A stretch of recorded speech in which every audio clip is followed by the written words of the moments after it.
Hello and welcome to a new video. Today we're going to take a look at another team for the Kanto Cup, and we have a team here around the Machamp, Shadow Machamp to be exact, and also the Shadow Beedrill. I kind of wanted to try out both kinda.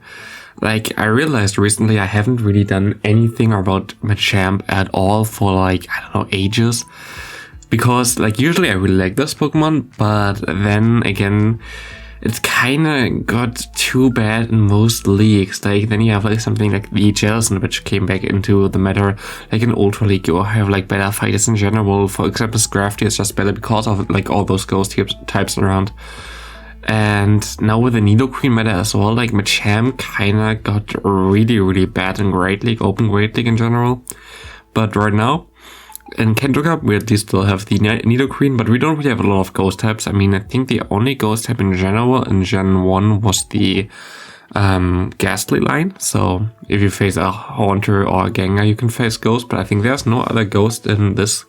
But now, never mind, we have still the Lone Marowak, which of course, yeah, not really a Gen 1 Pokemon, but still counts to this cup. And here my opponent just surrenders, which was interesting because he didn't even know my last Pokemon. This team is actually very interesting. Like, I got so many Hypno out with the Beedrill, which was like basically my main idea. Here you see Hypno again against me. They have to shield at least one move or throw their move. Here even shield both. And my Steel type in the lead that kind of hard counters the Hypno. But you have to be careful about the potential Fire Punch. Here I know that my opponent doesn't have the Fire Punch, which is good. So basically you want to get out the Hypno with the Beedrill while still having some coverage with that. And then try to sweep with the Machamp on the back, because Machamp is basically meant to be a sweeper most of the time, because there's like the counter damage is like so crazy. And look at this, we have the hardest counter there with the Blastoise, and yeah, doesn't really matter though, because my opponent just surrenders because he just instant swaps instead of like staying in for a little. But doesn't matter anyway, we would have won this game easily. Here Blastoise again, and here's like the bigger problem for what I thought would be like a bigger problem in general for this team, is like the fire weakness of the lead and the Say Swap. The coolest thing about the Say Swap still is it has Draw Run, and Draw Run is of course a pretty decent move against something like a Ninetales. Yeah, I think my opponent let me farm him down a bit more on purpose, which was a smart idea from him. Very well played there. But we can get some extra farm with the Machamp, and we are taking this. Oh, this was like such a crazy game. Blastoise, Water type against me. I have only Ice type moves, Aura resisted. This can go really good here. You know that already. There's like nothing really that we can redo. Am I right? No, because Blizzard is such a broken move that we're gonna put him into the Ice Punch range there, and even the Blastoise can't have like any chance against us. Does this Rockslide KO? I think Rockslide does like a few, yeah, it does KO, like 2-3 more damage than Cross Chop. I don't think a Cross Chop would have been enough at this range, so I think that was like barely 1 HP in the Dream win. Here swap, I think that was a Primate bleed. I swap into my Machamp because, yeah, you know, I have the Beedrill, which is basically my best counter for Primate, even though it's still not the best. And here's a Fire Punch. This is like hard counter basically. There's not a lot that I can do here, I think. Fire Punch Hypno again against me with a fighter in the lead is just horrible to deal with. I tried to snipe him here with my Beedrill, which worked out pretty well, but still I'm in such a bad position here. He has next counter to me. There was like nothing I can do there, to be honest. If we had like a completely different alignment, we would have been fine, like just flip it around and you would be totally okay. But like this, there's nothing really we can do here anymore. I'm just gonna still see how much this is gonna do, even though it's resisted, that's like nothing. And he goes into this fighter, and that's a good game. Well played by my opponent, but yeah, in general, there was nothing I can do there. This was just hard counter stuff, like this happens.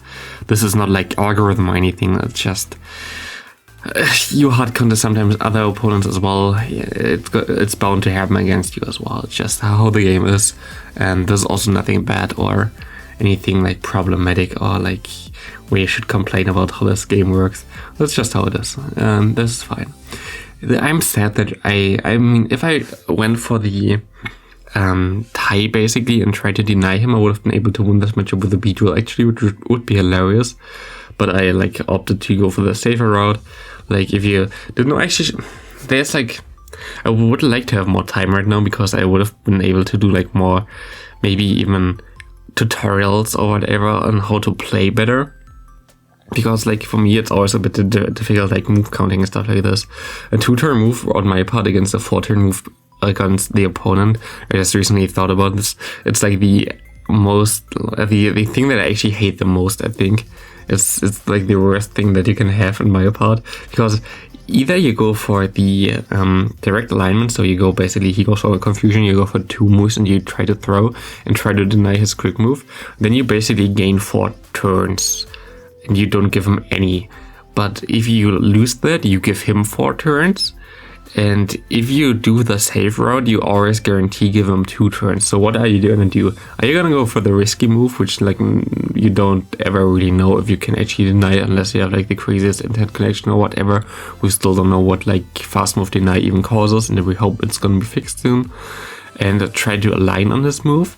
Then you have like, if it works, a crazy advantage. If it does not work, the opponent has a crazy advantage. You go for the safe play. I usually try to go for the safe play, but yeah. It's like a thing that really bothers me in general. That's like how basically shows you how broken the current game is right now, sadly. You're really gonna lose against this fast move team, which is crazy. Like, nothing really I can do there. We still went actually way closer than I expected.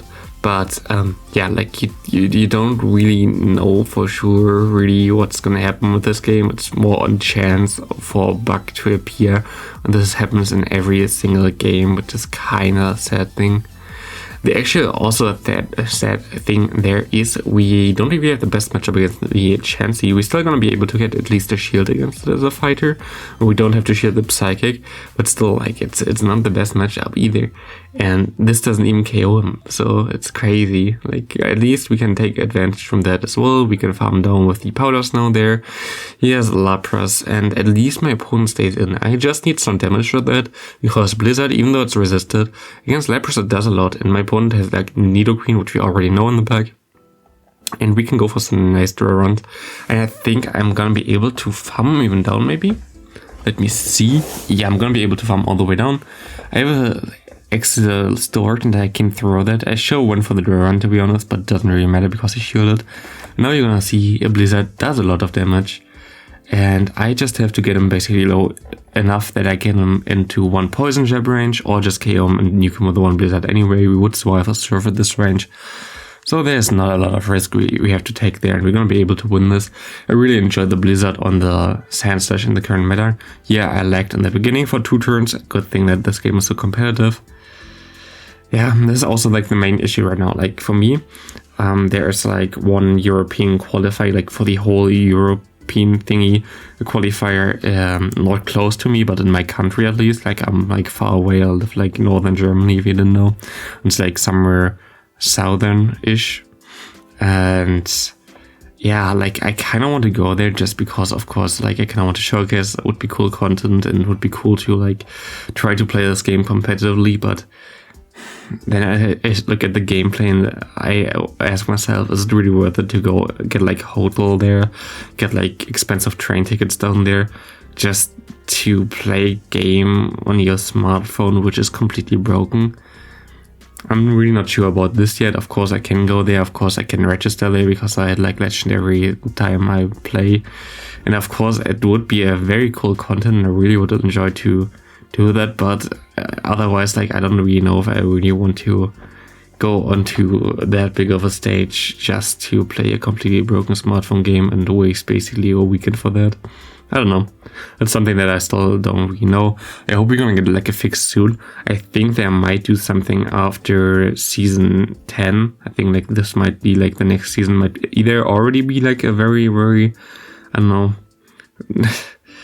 pass showing thing or whatever, or the season after this. We have to really see about this, because like they have to do something before the qualifier start, for example. Like there has to be a fix. They have to already have an idea how to fix it and still have to implement that or whatever, because if they don't know that, it's gonna be like a big disaster for them anyway. There's nothing really that this would help them at all.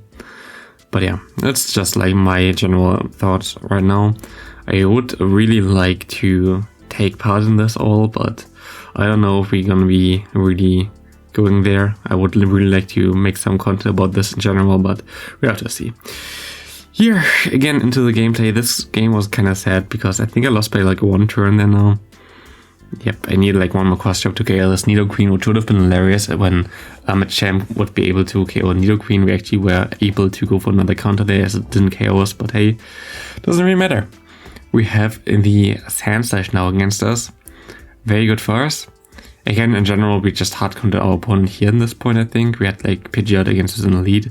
Against Pidgeot, we can go for a Rock Slide now. If he doesn't want to shield, fine. If he wants to shield, fine. He can farm us down. We can go directly into our Sand Slash and we are fine as well. I can go for an Ice Punch, which won't KO, I won't say. Yeah, it doesn't KO. But I don't think I shield. I shield actually the Brave Bird. Okay, never mind. Was a decent play because my opponent had... I remember this. He goes for the Night Slash. I thought, okay, this game is easy peasy won here. There's nothing really my opponent can do anymore. I can just bait and I can go for the Drill Run. The bait works out perfectly. I can let this one go. And look at this. Attack grows sharply. No, okay, I saw the poison damage. Doesn't KO us. And it does it again. But we actually survive with a 1 HP in a dream. So PvP IV matter a little bit, I guess. But that was super scary because otherwise we definitely would have lost if like this didn't like KO there, or like if we just didn't get to the Drill Run. It was such a crazy game. I definitely have to put this short as well. But yeah, here we have the Lickitung. Against Lickitung, we have like resist every move. We can go for one Blizzard and one Ice Punch and KO this thing. It's still not the best matchup, so I'm gonna swap out here, especially as we have the ABB line. And we kind of want to get out the Hypno, and we kind of don't want to get out the lag there, which we had there just now. At least I can go for another move, but yeah, this was kind of not optimal. But we are still okay. We can just go for some nice moves. I'm not going to shield, I expect him to not have the Fire Punch at this point. So I was just like hoping basically for that. Of course I couldn't say for sure. I was going to swap out, it's a Shadow Machamp, and now we're in a bad spot again. Because Shadow Machamp against Shadow Machamp is like not the thing that you really want to see, I would guess. At least we can let this one go through, but we have like 1 HP there on this thing. Can we farm down in time? Gonna be interesting, but we can, and Sand Slash just is too good. Again, this team is really similar actually to the team which I showcased before, I think. Where I had the Poliwrath in the lead and the Sand Slash in the back. Super difficult to say that name right now. In general, it's way too difficult to talk right now, I guess. But it's fine. We can go for a cross jump here. We just like flipped around the fighter from the lead into the back and the Sand Slash into the lead. Main reason for that was actually because I encountered a lot of NiRiain, which I also encountered with this team, and Sand Slash in the lead basically completely hardwalls NiRiain and gives you a really good matchup against this. So you're basically pretty good with that, and you should, yeah, in general, you should have a nice matchup against NiRiain as well, because like if you think about it, you have your Face Up against with a Beedrill, and if NiRiain doesn't want to face your lead, it most likely wants to face your Beedrill because it double resists the Poison Jab. And you have the Drill Run for the NiRiain, so you're fine there as well. And my opponent goes into the NiRiain against my Sand Slash now, which is interesting, as I can just go for some Ice Punches. And I can shield, I guess. I guess my opponent will bait here. Yeah, of course he will. But I can KO him in time, and do we know what he has in the back? Does he still have something in the back? Yeah, he has the Lickitung, which doesn't really do anything against me. Just gonna surrender there, and we go into the last game here. Already, thanks for watching. Of course, right now it's end of the season. Like, I appreciate everybody watching still. It's not as exciting, even though I have currently a lot of fun with Pokemon Go again, which I didn't really expect to happen that much. Like, I grind. Like, I don't have a lot of time every day, sadly. Like, I have to do a lot of stuff every day in terms of work, so I don't really have a lot of time to grind. But I already try to go outside for an hour and a half, like, every day right now to grind a bit. Because I really enjoyed the Rocket event, I really enjoyed the events in general, and I just like to go outside a bit to clear your head. And it's like basically what Pokemon Go was for me for the longest time anyway. Just like something that brings you outside and basically gives you some fun while actually enjoying some fresh air. And yeah, it's pretty cool right now. And I didn't really mind the recent events anyway, and I think it's all cool, especially because we're gonna get Hooper at the end of the month, I think, as well. And we also gonna get most likely a new generation next month, I would say, we're gonna see about this, but yeah, that's gonna be it for the video. Thanks all for watching. See you in the next video. Take care, everybody, and have a great rest of your day.